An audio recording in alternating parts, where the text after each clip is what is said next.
23 октября около 8 утра в столице на пересечении улицы Ардзембейт-Бар произошло ДТП. На управляемом светофором перекрестке столкнулись два автомобиля – ВАЗ-2107 и Митсубиси. Погибли люди. На месте скончался ребенок Илина Жиба, которой было всего лишь 7 месяцев. Позже в больнице скончался отец малышки Эсмет Жиба и девушка из Митсубиси Амалия Знаурян, 1986 года рождения. Мать ребенка Фатима Еник находится в коме в республиканской больнице. Всего в этой аварии пострадали 5 человек.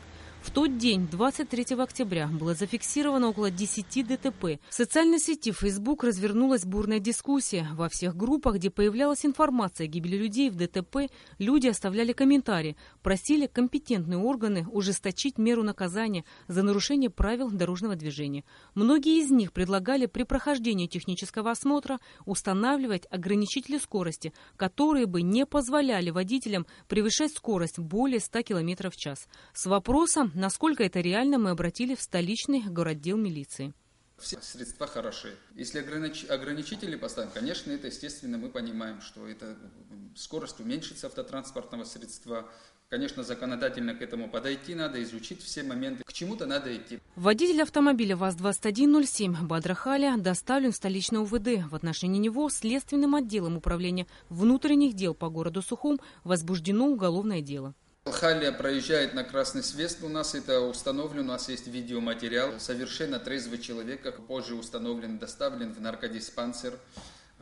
Совершенно трезвый, никаких алкогольного опьянения никакого в нем не было. И также наркотических каких-то компонентов в организме его не присутствовало. По отношению Халя, соответственно, по закону возбуждено уголовное дело, его доставили здесь, он в шоковом состоянии находится. Ситуация на дорогах страны стала темой экстренного совещания, которое провел президент Рауль Хаджимба с представителями силовых структур Абхазии.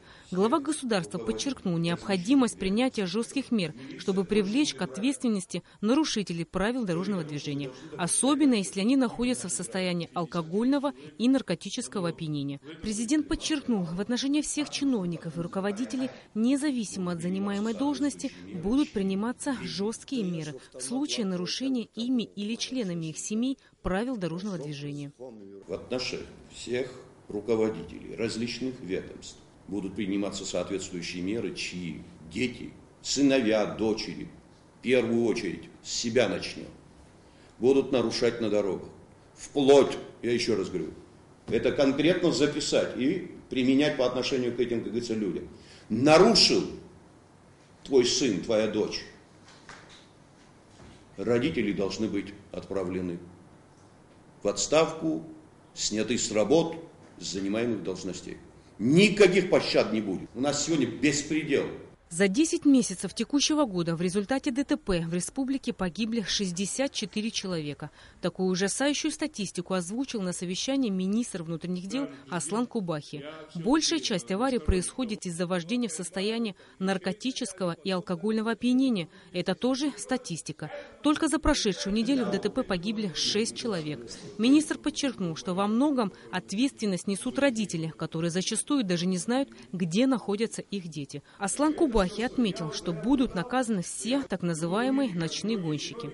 Мы обязательно будем предпринимать очень жесткие и адекватные действия. Под красный свет, что нельзя ехать, это третьеклассник знает, первоклассник знает в любой школе. Самое главное, что вы сказали, я считаю, неотвратимость наказания.